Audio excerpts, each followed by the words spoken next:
All right, this time we are going to open our school committee meeting. We have a guest with the joint meeting with the Board of Selectmen, so open meeting at this time.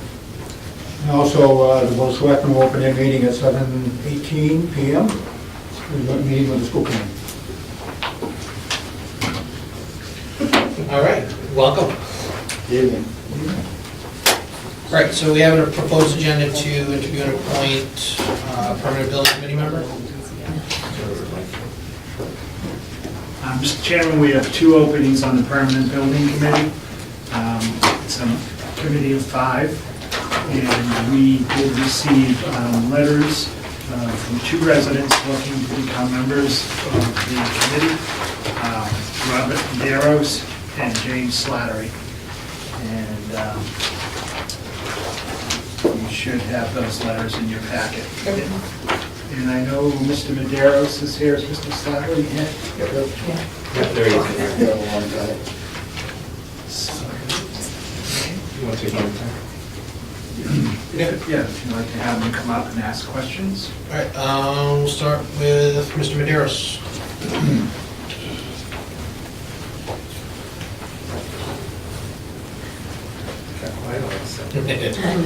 Here we are, sir.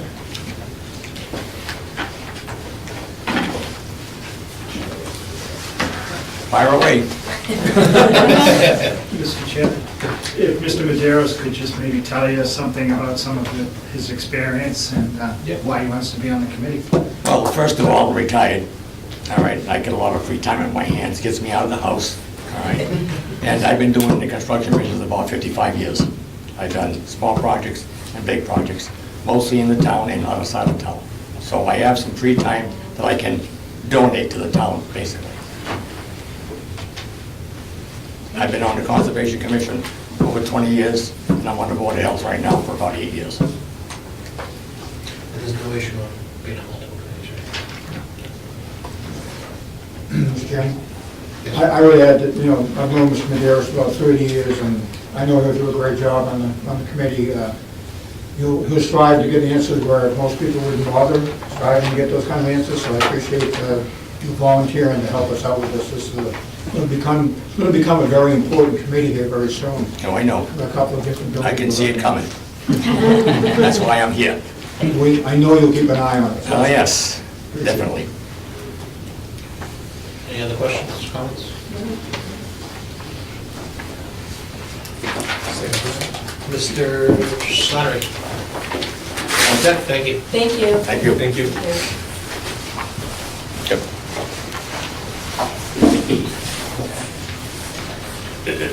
Hi, I'm Jim Slattery. I live at 3630 Street. I've been a taxpayer in the town of Norton for 40 years. I'm a consumer of the senior center, which seems to be one of the major projects, and my wife is very much involved in the senior center.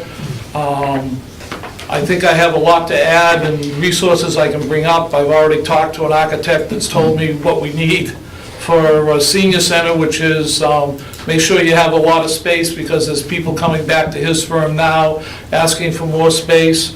And then I talked to somebody from Dedham, and they have a 3-floor building. They converted the Ames building, and they put the senior center on the 1st floor and put the selectmen's and town offices on the 2nd and 3rd floor.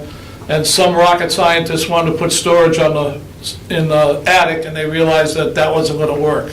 Plus, they didn't have an elevator, which they finally figured out they needed one. But I think I can ask the right questions. I think I have enough resources. I sit on a lot of national boards, local boards.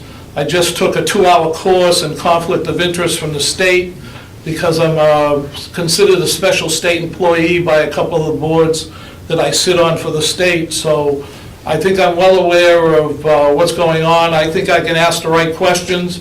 I have no experience in architecture. I have no experience in building, but I am a consumer. I know what's needed. I think I know what's needed in the town hall. I go in and out all the time, not only for paying my taxes, but for a lot of other things. And I just think that I want to get involved. I'm retired, and I want to get involved in something in the town. And I know we desperately need a senior center. We desperately need a town hall, because way back when I was part of the decision, not part of the decision, but an example of the decision of putting the shooting range in the present town hall, which leads to some of the breathing problems that are there now. So I'll be glad to take any questions. And you can see I'm not shy about public speaking, so. Any questions? So I actually know Mr. Slatter. Interestingly, we serve on the ski patrol together up in Blue Hills. And in that capacity, I've had the opportunity to work with him on a nomination committee. And I can tell you right now, he will definitely go after you if you try and snow him. I think he'd be an excellent addition to this. He asks the right questions. And like you said, he's not afraid to talk, so. Any questions for Mr. Slattery? Thanks for volunteering. Thank you. Thank you. We have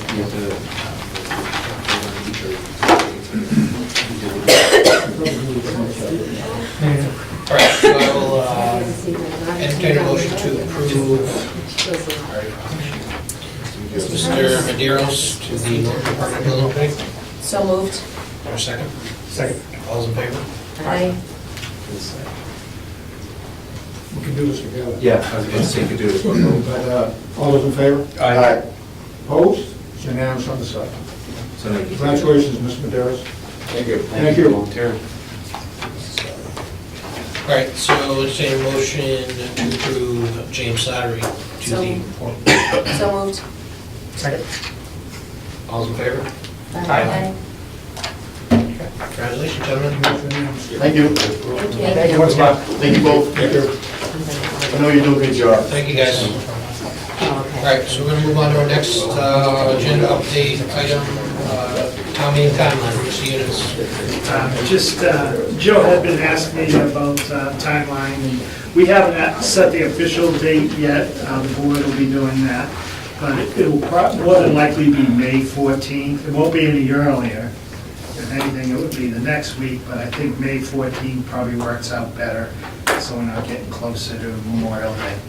So, by the bylaws, charter, town meeting's held on May 14th, the school budget will be due March 19th. Mr. Chairman, in the past, we haven't had any issues with usually the second Monday of the month. May is when we normally do a call for a town meeting.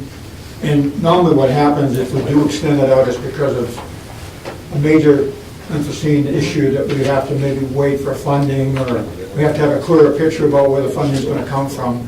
At this point, I don't see that happening. If something really major comes up and we suddenly take half our state aid away or something, but I think for the most part, we should be okay with that date, so we will take action on that. Probably, we don't usually do it until January, first part of February, before we actually do anything with it, so.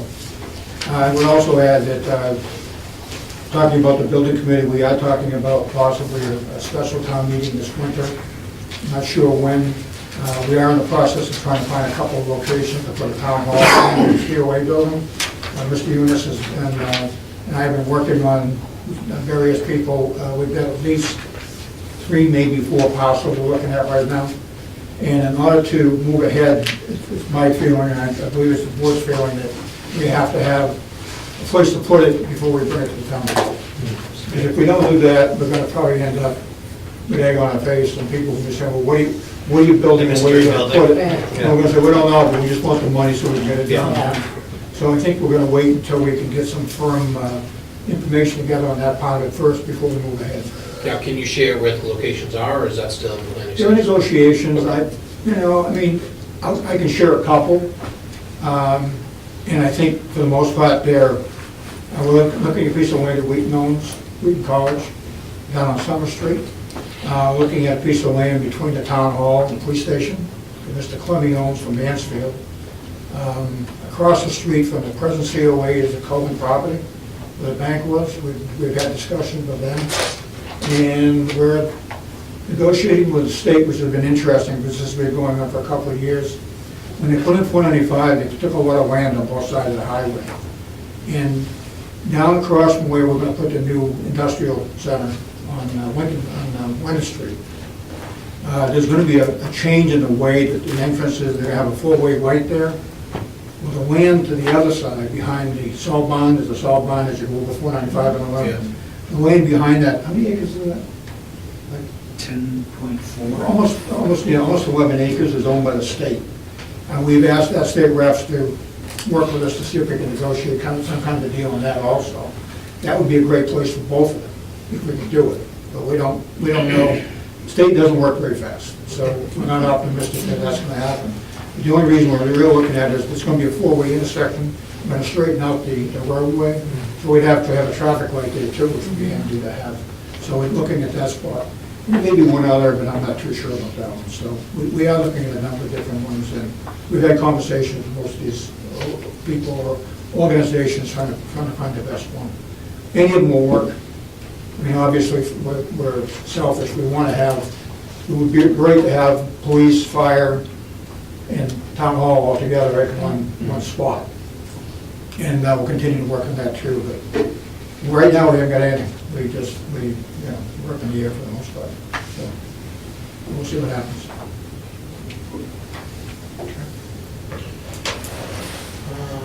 Anything else? All right, next ad hoc Yeah. committee update. Question. Just to point, two things. Number one, have we decided when we might meet with the whole building committee so we can sit down and help you pick a spot or decide on something or introduce ourselves to each other? Or- The building committee was waiting for the appointments, and then they'll schedule a meeting. Okay, and number Yes, the two, answer is yes. number two, I think kicking the state in the butt, I think that we can use our local politicians. They've always been fairly helpful, Mr. Howard and the other representatives and senators. I think that they're very responsive, and I think that if we have to, I know you have trouble getting a traffic light in front of the 120 West Main, but I think that something this important, that I think we can rile up a few feathers. Yeah, they're already on it for us. They're actually working on it now. As far as the committee goes, we'll have Mr. Eunice reach out to all of the members, and we'll have him establish a meeting date for you guys to all meet. Are those public meetings as well? Yes. So you guys still thinking about same one location for both town hall and senior, no, separating it out? Yeah. No, we don't know. Okay, whatever land you get, yeah, As much as we can possibly get. So, okay. I mean, what's neat about the 195 land is we already own 9 acres behind it, Oh, which is landlocked. So if you add those two together, yeah, now you That's a lot. have plenty of room to do that. right, Yep, and it was installed in the Future early 80s. Fire department or whatever. I mean, there's Right, plenty right. plenty of room for everything out there. So okay. if that happens, if you want to let it go. And that's the highway behind Yeah, us all? if you're loading over 123, you got Dunkin' Donuts on the left, Yeah. it's the land behind that.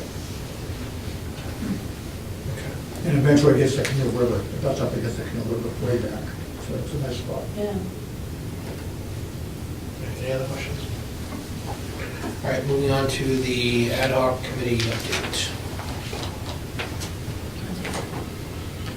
You want me to kick off? I can Yeah, kick off. yeah. So the ad hoc, it was for a year or two, 2 years? It's been a couple About of 2 years. Yeah, Of late, it's been difficult to kind of get some regularly scheduled meetings.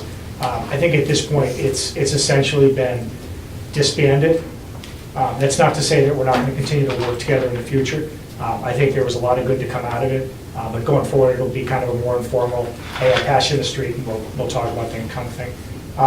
But at the same time, I think the communication has improved markedly. I think the two boards are working considerably better now. I think we're much more focused on a general overall plan for the town as a whole, rather than, hey, you have a plan, we have a plan, and hopefully we're not oppositionally opposed. So it's been a good experience for me. And even though we're going to disband it, I don't think it's a bad thing. I think that's a good thing. I think it kind of ran its course. That's it. What do you think? yeah, I think that I agree with everything that you said, and I also think that it's important to have meetings like this, where we get together 2 to 3 times a year and just kind of catch up and update each other on what's going on with schools, towns, that we can, be one town and not divided. I think we've worked really hard in the last couple of years to do that, and I just think it's important to go forward and everyone know each other's plans and still work together the way that we have been. Yeah, and I would add that The meetings were very, very helpful. Both sides were learning a lot about what was going on, like we're talking about tonight, there's a lot of different stuff going on. We're learning about things on the school side, like special education costs, that you don't normally hear about, on our side. And one of the things that Terry ran, she started sending copies of the minutes, your minutes, to us. We're gonna start doing the same to you. And what that could do is that could open up a different level of dialogue between the two groups, because we're gonna need hard copies of your minutes in our packet, so we can read them over. If a question does arise, we can either reach out to one of you or send a note back and ask for a clarification or something, but, it's very informative for us to get that. And I think we have to catch up on our minutes and get them up to date, so we can give you guys some timely information too on what's happening on the selectmen side, because sometimes we're all busy, and I know we don't all sit at home and watch Channel 15 on a time.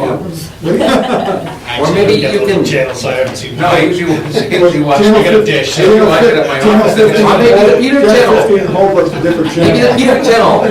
I go to the Peter channel for my dad. But anyway, I think sharing this is going to be very, very important. Now, be careful.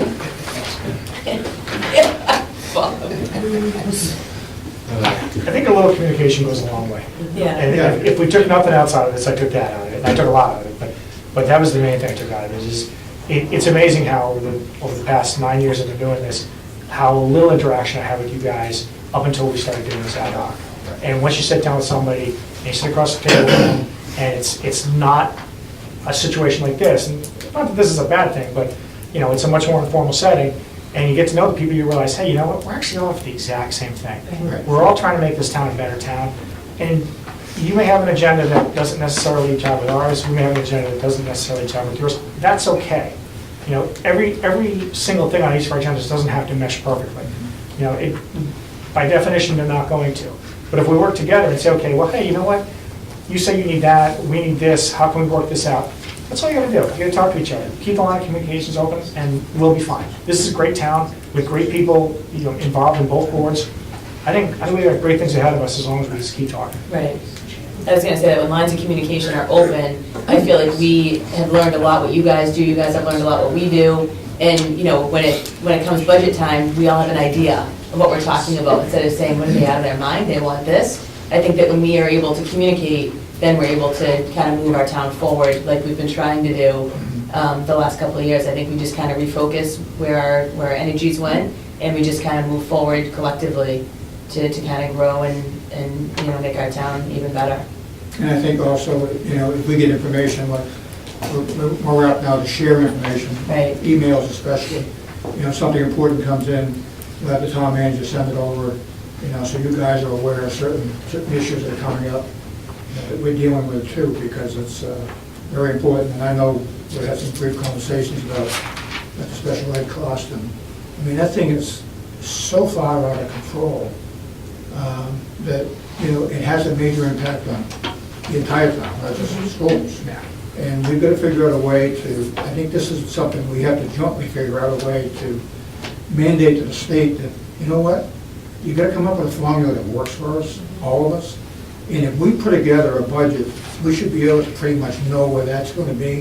And there should be some kind of it's called a circuit breaker, there should be something in there that if you exceed that, and for all good intentions, you know you're going to have this, and then suddenly 3 students move in that you weren't planning on, someone else has to help us with that. And I think that's where we need to start working together through our managers, so that we can come up with a plan to go out to the state and say, help us out with this stuff. Because it does have an impact on all of us. Well, if I may, through you, it's a perfect topic because, and I That know open you. stuff for you? Yeah, well, it is. I'll tell you why, because in 9 years on this job, 9 years as a superintendent, 6 years I served in the school committee, as you know, principal and all that. These are up-to-date numbers as of Friday. On the 25th of October, $160,000 placement. On the 11th of November, $83,000 placement. On the 27th of November, a $78,000 placement. On September 11th, $60,000 placement. On September 15th, $45,000 placement. On 26th of October, $35,000 placement. On the 31st of October, $34,000 placement. Now, the reason why I just said those in any order is the way I've written down. We put $200,000 into our special education account, which has been in general where we have been every year that I've been here. Take 200, that's a 600, there's a pending $133,000 case. So we start with 630, you take out 200, where's the 430 coming from? How could I have ever budgeted? If I had put $500,000 into my special education account, with all due respect, everybody would have wanted my head. Oh, sure. So now I'm sitting before you saying, I had $200,000 in September. I'm feeling pretty good. By the end of September, I had $94,000. By the end of October, I was down $135,000. By the end of November, I was down $161,000. By the end of with the TBD, I'm down $430,000. Now, I got town meeting money through the Board of Selectmen and the school committee for $129,000 through Finance Committee, thank you to the Finance Committee.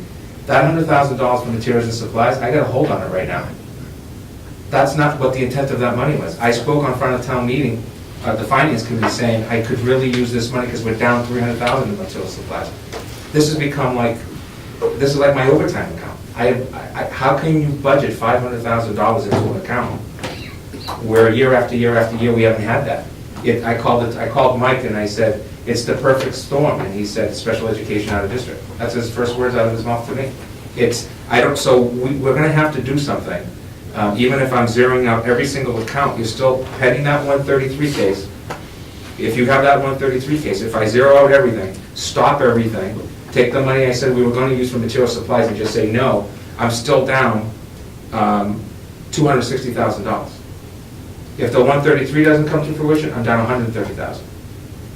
So, I know that in the springtime with the town meeting, we usually have something that, if an emergency takes place, we haven't had 8 like this. It's December.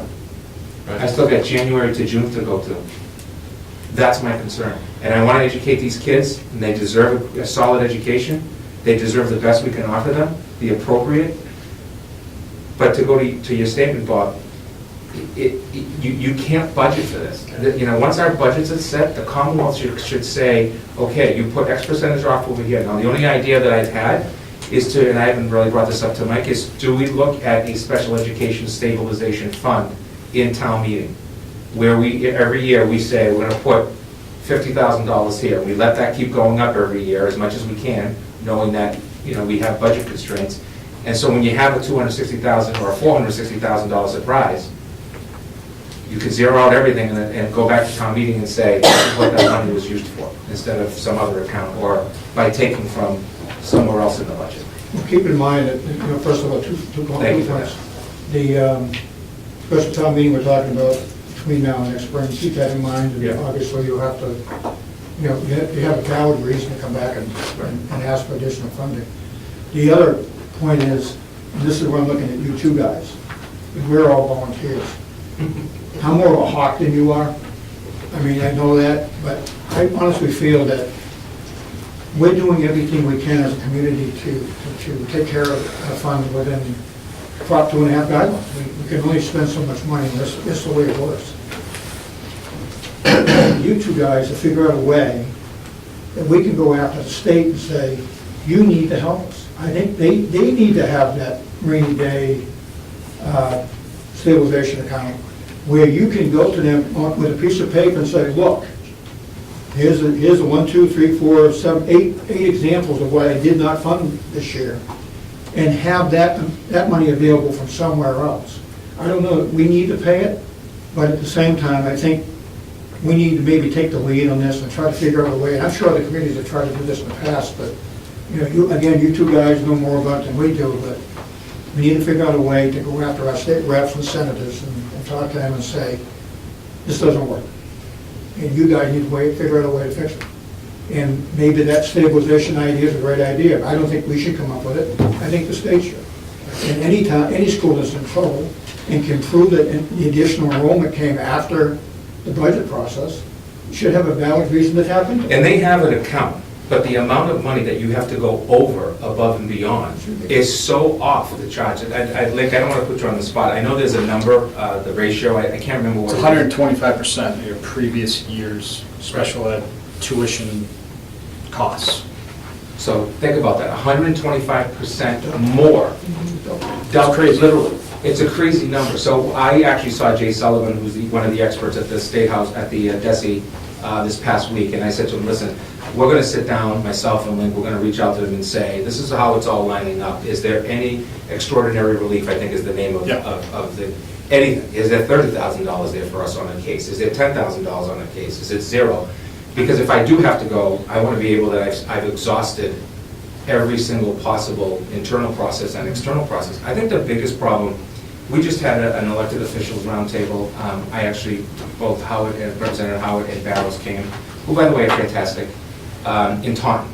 And I invited them to come, and they were great. They had answers to questions and all of that. But at the end of the day, unless the state revenue goes up, I mean, right now we're going to have a very controversial ballot question, the millionaire's tax. At the same time that that's going on, that's a vote in November of 18. At the same time that they have that going on, there's a petition to actually take the state income tax down to 3%.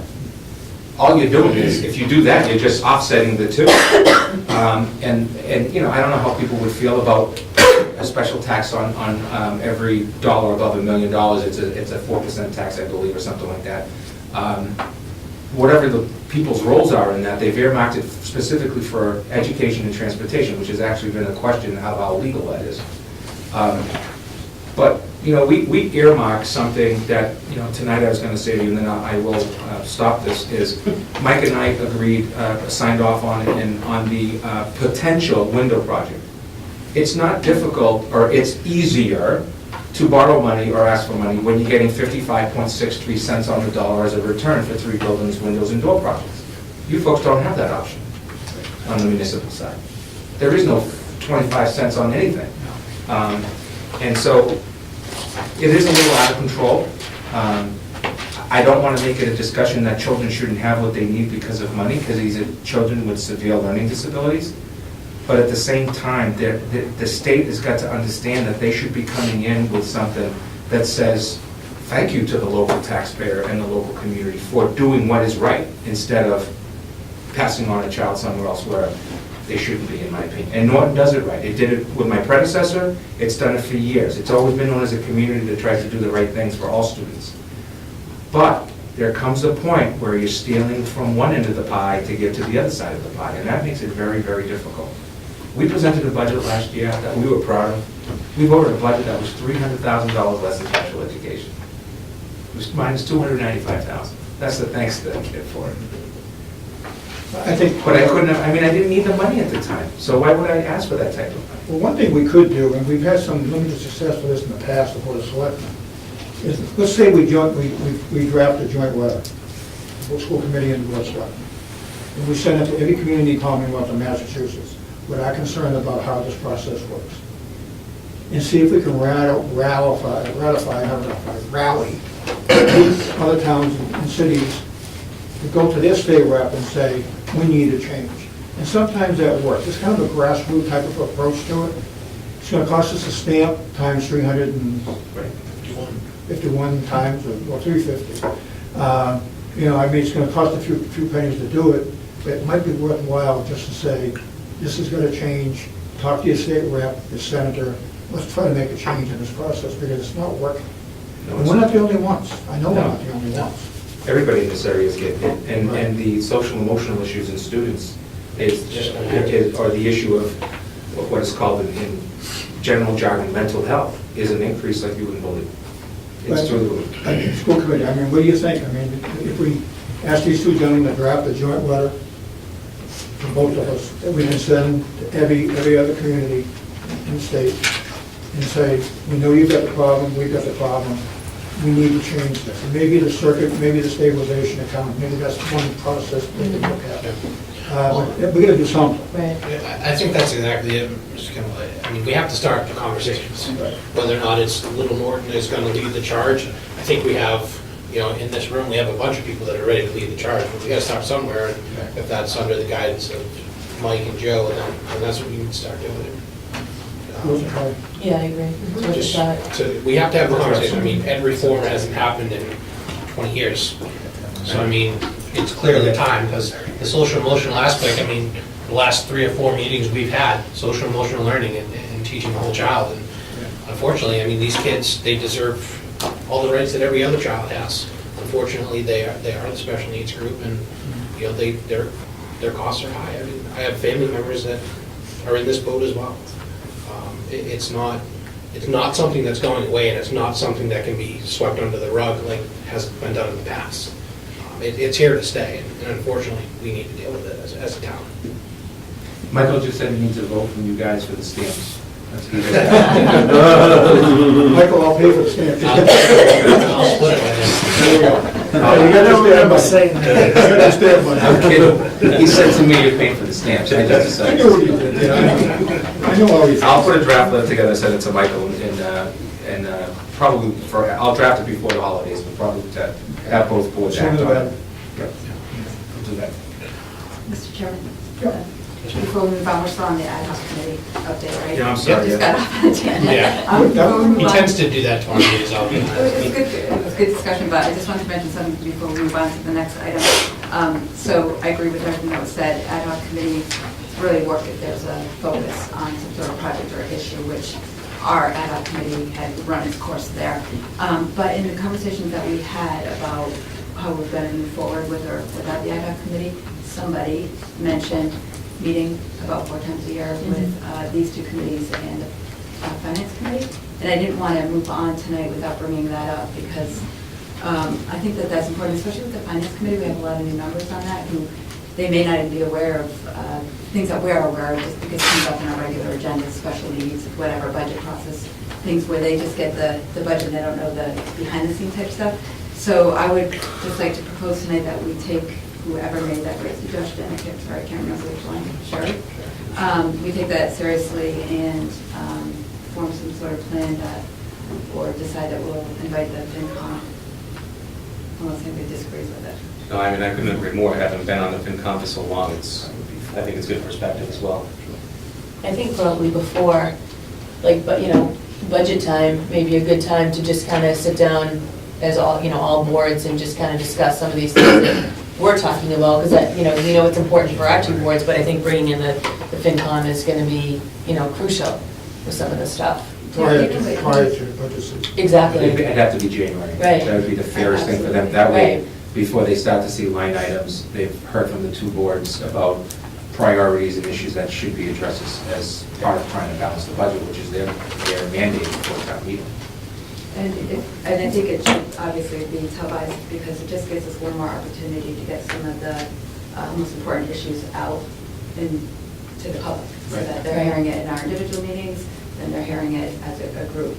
And especially because there's so much backstory to that. Those numbers that you just threw out there. If anybody heard your budget, they'd just be like, oh, way to go, Dr. Bennett, Right. you didn't plan very well. Yeah, Right? We're yeah. always doing this, you know, Right. blah, blah, blah, I can hear it now. But really, that you come up with some facts like that, one fact with all those numbers attached to it, that's the type of stuff that I think the FinCom should be discussing, we should be discussing, and you guys should be discussing, and the public should be hearing it.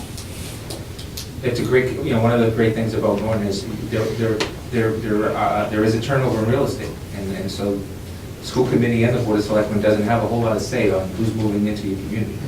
And so with that comes students and issues, both those that are financially dependent and those where a student is a top student. It's all over the place, and we're happy to have them, but there is a cost. So can we look, because we are, you know, getting towards the middle of December now, Mike, can you and Joe kind of work together, come up with a date with the FinCom and get it on the calendar sooner rather than later? Yeah, all right, cool, thank you. And I would suggest, where our town hall is so beautiful, we don't really need a new one. If I have to use this room, Yeah. Yeah. this would seem suitable for Yeah, we just set up a Right. the workshop. finance committee, and, you know, it just makes more sense for us to all be in one area where we can almost see each other and hear each other without Right. being shoulder to shoulder. Our meeting room doesn't work. The library is good, but, you know, this is better. Yeah. I think this is better. Absolutely, Yeah. we'll have it here. All right, Anything else on the ad hoc committee? All right, moving on to the next agenda item, discussion on the water sewer sprinkler system committee.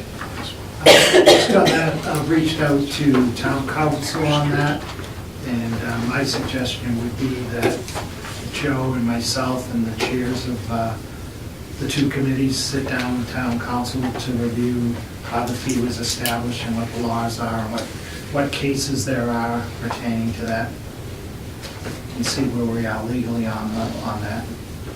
Now, what are the current issues with this? I mean, this kind of all flew over my head. So we have a little backstory of what this was?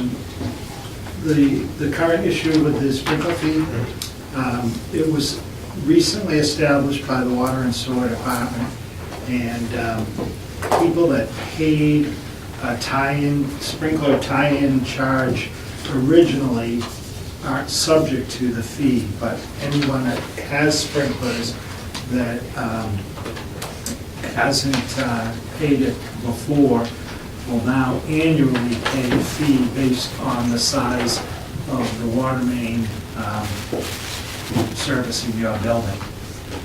So I think the schools, it's 2 buildings, is it 500 each building? Yes. And I know for 250 each quarter though. Yes. Right. So it's $1,000 $1,000 a year. And I know at the town hall, it's 500 a year, I believe, and at the library, it's 500. And I know there's many buildings in town that have this same fee. And so the question that we'd like to look at with council is, there's a difference between a fee and a tax, and determine the legality of everything before we vote on anything else. It's a double-edged sword, because we now mandate under our building codes that certain size buildings have to have, are required to have sprinkler systems. Could be residential, could be commercial. Doesn't, there are guidelines that actually probably the state has established, most of them we have. So, there's an argument about, my opinion is, if you have a sprinkler system in the ceiling and you're not using it, why are we paying for it? Why are we paying water for a system we're not using? If that goes off and destroys everything in this room, then I say, yeah, they should pay for that water, and the insurance company pay for it. Why are we paying for it? So the argument has been all along that, especially in the municipal buildings, we're paying for a service that, when we built these buildings, we did the right thing, and now we're in that, we're going to have to pay for it. So we got to determine why that's happening. As far as, getting back to your question, Dan, as far as the way this all came about, by the way, we dropped the ball, the town side. We asked the school department, the library, and every other department, town department, not to pay the bill until we could get clarification. We did pay the bill. You guys did. We did. So we're not going to pay it from now on, but we did do it. In the meantime, I understand there's some tax surcharges that are being added to it that they claim they can't remove, or everything. I'm not a computer geek or a computer expert, don't pretend to be one, but I know if you put a 14% surcharge on something, you can take it off. It's called software, there's nothing else. Anything can get fixed. So, the issue of the brown water has been a topic for a long time in Norton, for many years that I've lived here. And it's getting worse every year, in my opinion. But, if this money were being used to rectify some of those issues, I can kind of, that's a way to do it, okay, I'm all for it, but that's not the way it's working. So we need to know, okay, they're asking us for money for our sprinkler system we already have. What are you doing with the money? What's it being utilized for? Is it a tax? Is it a fee? We don't know. So we're going to work to try to get some answers on that. But in the meantime, we have no intention of paying the bill. So have they given any justification for it? Have they said to you, well, here's why we're charging you a fee, but everything's going? Nothing. We do have a report from the Abrahams group that they use to determine what the fee would be. And the logic in the fee is that in order for them to maintain the infrastructure to supply those sprinklers with water when needed, there's a cost to that. The question would be, one of the questions I want to see is how much, I know I have a list of all the buildings here, but it doesn't say how much each of them are paying. But if you took whatever money they're gaining from that sprinkler fee and figured out what the water rates would have to be for everybody in order to cover that cost, why burden the people that we require to have sprinklers Yeah, pay that higher fee than everybody else? yeah, I find out. Everyone's benefiting by that pipe that's being maintained for those sprinklers. My biggest concern, since this came out as a request on circa May of 2016, and then we get a bill after July 1st, that concerned me in terms of the process. The fee to me is the fee. I really, have to stand to the side of, is it an appropriate fee or not? But government entities all know that we have timelines for budgets. And we have to try, even though earlier we were talking about those things outside of the norm that happen with all departments, regardless if you're a town or school. This was a, preferred new fee to be recurring annual. And to me, that was the mistake. The mistake is it should have been voted, it should have been vetted, and then it should have been implemented. And what we did, and I am going in front of them tomorrow because I'm there because of the 123 pipeline, sewer line, excuse me, is that as a government entity, May 9th of 2016 is when this report was, started to be put together. Town meeting was a circle around there. They all know we have budgets. The days of, you can just come up with $1,000, we're all facing the same types of budget. I may have a $28 million budget, but that $1,000 here, $1,000 there is getting closer and closer every day within our budgets, and I know it's the same thing on your side. So that was one part. The other thing is we talk a lot about working together. I mean, schools in town, when it comes to water usage, yeah, we should have separate bills. I use more water than I do in certain instances. But the idea, we have a ton of services that we get from the town for inspections. I don't get a bill for the police department, fire department, and health department, and other departments to walk through our building. I don't. And you know, should I? Because at the end of the day, it's just gonna come off the top. That's right.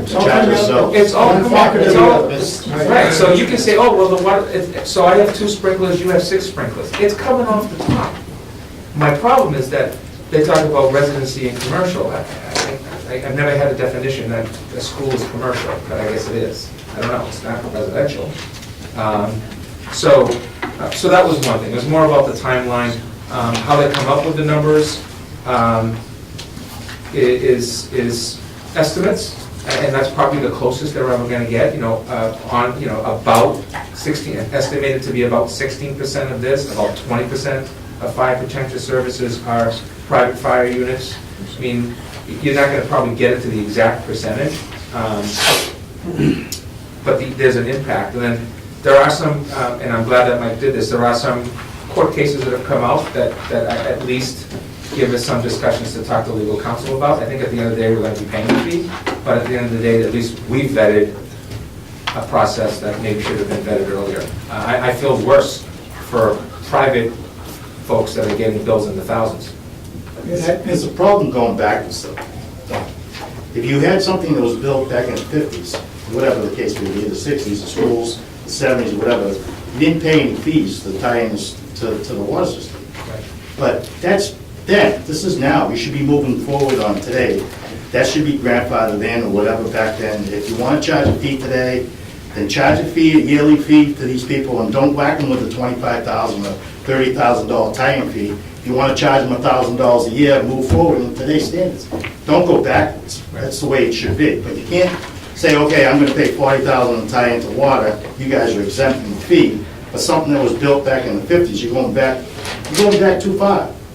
It should be grandfathered. There's got to be a grandfather clause somewhere. Hopefully, we learn that through council somewhere along the line. And I think the fee part, the issue with the fee is, it was instituted by a policy of a 3-member board. They didn't have to go to town meeting, to ask for permission, nothing. Legally, they had the right to do this. But if something is important to this, I know that number 5, I wouldn't want to make this decision without going to town meeting and saying, folks, this is what we're thinking about doing. And, you know, again, they had the right to do it, we probably would have the right to do it too. You know, it's no different than us suddenly decide we're gonna start charging property taxes on water towers. I mean, you know, it's ridiculous for us to even think about doing something like that. Maybe we should, but more than that, I mean, you're looking at $1,000 per bill. You've got 4. We've got how many? I mean, we've got police, fire, library, I mean, we've got a whole bunch of town hall. We've got, I mean, you start adding it up, it's a pretty good chunk of money at $250 for a quarter, $1,000 a year, it's a lot of money. And again, it's not like we're using it, it's not being used. I get it. I know. Probably cleaner up there than it is down here. And I'm not too optimistic. We don't want to find out. The last time it was flushed, I don't even want to know.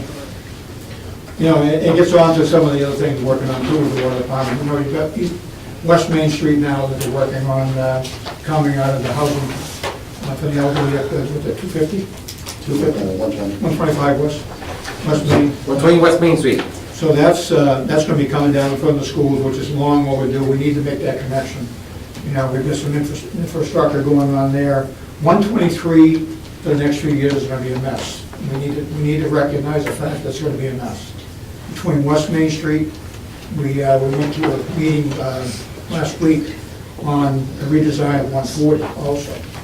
Between the Foxborough line and Taunton, so there's gonna be a lot of stuff going on there. We're looking to get at the center of town. You know, how do we get around the church? We gotta figure out a way. It's classified as an F rating right now. It's the worst, one of the worst you can have. It doesn't work. We all know that. We're all getting involved. We gotta figure that out. We've got the bike trail coming up very soon. We've got East Main Street's gonna be under construction, the 495. We've got new traffic lights going in. We've got a lot of stuff that's gonna be happening on Main Street. And, you know, hopefully, with the water department, we can make some improvements as we're going along and continue to do all that and get our infrastructure somewhat in place. But we've got to figure out a way to work, all of us work together to make this happen. It's insane that we have, I mean, I use the word, let's sue them in our last meeting. I mean, how ridiculous is that one town board would have to sue another? Yeah. But if they're not listening to us and they're not listening to any of us, you know, we've got to come up with a way to figure out how to fix this. And I'm not sure how it is. I really don't know. But we got to do something. Yeah, so I could rave John about the water the night, but I'm going to limit myself to 2 things. One, when the group gets together, whoever is going to be meeting with the lawyers, I think that the public should know how much the water sewage department pays to Sampson Weston and Sampson on a yearly basis, and also the Abrams, how much was paid to the Abrams group to come up with this study that said that they should start charging these fees. And the other thing is, Dr. Betty, you said that when fire or police come in and do their inspections, you know, you don't get charged for it because it really comes out in the end. Yeah, you're right, it does come out in the end, but with the water and sewer, it doesn't come out in the end. They're making money off of our budgets, and that is wrong. They're taking from our citizens in town that are paying taxes, and they're taking it, and there's absolutely no transparency. We are never, ever given an explanation of where that money goes or what it's used for. So there's got to be some sort of legal issue here. But if nothing else, I just want the public to know we're being screwed.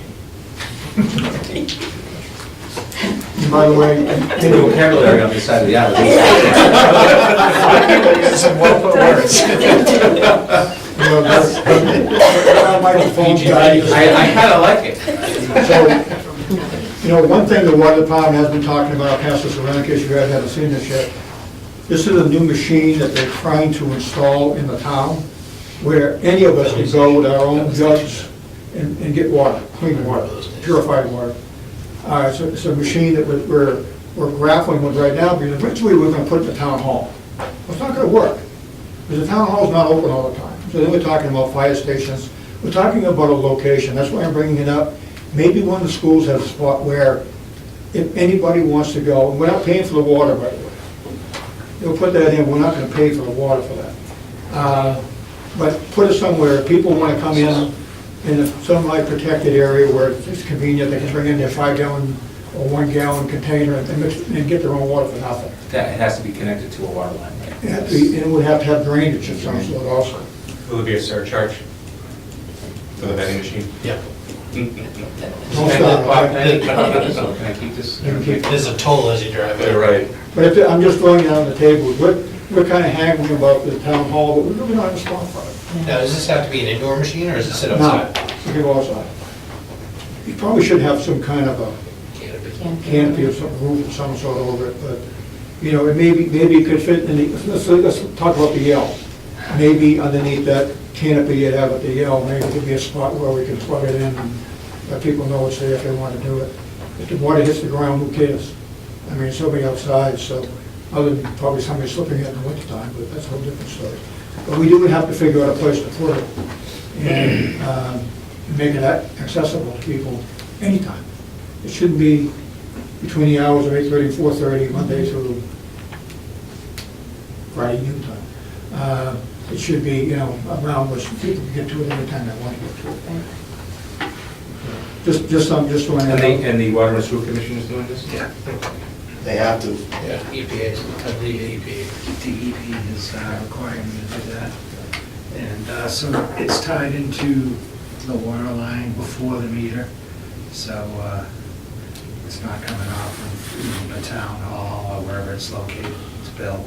Right. I'm just trying to think of spaces over there. I'll talk to Wade tomorrow when I get back into the office. He may have some thoughts about a location. So you're gonna need electrical, and you're gonna need, Joe, the only problem would be, I think if you have something like that where it's a public service that's open 24/7, Yeah. you will have times when you have the general public and a bunch of kids who are coming in and out Right. of schools at Right. the same time. Yep. I'm not sure that's a great idea. right. Yep. So, I mean, if you wanted something that was full access, I don't know if that really would be a great. The only time that we could stay away from the building would be nearer to my office by the softball field. But I don't know if that's got the right connections and stuff No, there. depends when I the mean, water maybe- services. Maybe potentially like in front of the Yale where there's that little roundabout, you know, but I wouldn't want it near the entrances to the schools. That I think would be an issue. Can it be anywhere in town, anywhere in town? What about something like Everett In front of one? Where it's under, funny. Something like Everett Leonard though, where it's covered. It'd be kind of There's out of water the there. way. I Yeah. think they might It would be, keep but- like- That's why they were looking at the outside of the town hall. Well, I think the other thing you gotta consider is, where are you gonna put it? You ain't gonna get decent water out of it. I mean, Right. if half the town's having these brown water problems, Well, there's a Yeah. big filtration Filtration system they put system, on yeah. this machine. Yeah. Huge. Is there, I hate to say this because I don't want to sound like but I'm wondering if any of our private businesses along 123. I was just wondering the same thing. So I was thinking, I won't say the name of the company, but one that I might get something hot in the morning. If that might be a place that could potentially be a positive. I mean, the fact of the matter is you could be a person that, it could be a business incentive. You're going to grab your water for the weekend, you're going to go. You get your sprinkler fee waived. Right. I'm just thinking that, you know, there might be a better place. Yeah. And at the same time, you know, this is, you know, I mean, we'll look at all options on our side. I don't have a problem with that. Let me know. Okay. But I think the business process is probably, the option is another option we haven't talked about. It might be something we could look at too. You know, as long as they don't put their hose on it and stuff, I mean, the business frequent. You know what, maybe that's the incentive. they can put I in mean, an if- advertisement inside, There you go. sell advertising, pay for the sprinkler fee. All right, any other business to discuss? You weren't here for it, but I'll just give it to you as well. One out of 447 total school districts in the nation and Canada, Norton, just announced that for the 8th annual AP District Honor Roll for AP scores and number of students taking APs. Excellent. 1 out of 447 nationally, out of the tens of thousands of school districts. How about that? Second time we got it. 2012, we got it in 2017. So that's on the press release, these folks. I announced it earlier today. That's great. Pretty cool. My niece's son just scored the top 1% on the SAT. So he That's obviously official. didn't come from my side of the family. But he did okay. Yeah, I set a new record on the low end when I took I think that's wonderful that you're able to do so. Go Pats. All right, I will have anything else? Motion to adjourn. So move. You don't want All the in favor? Happy holiday, Merry Christmas. Thank you.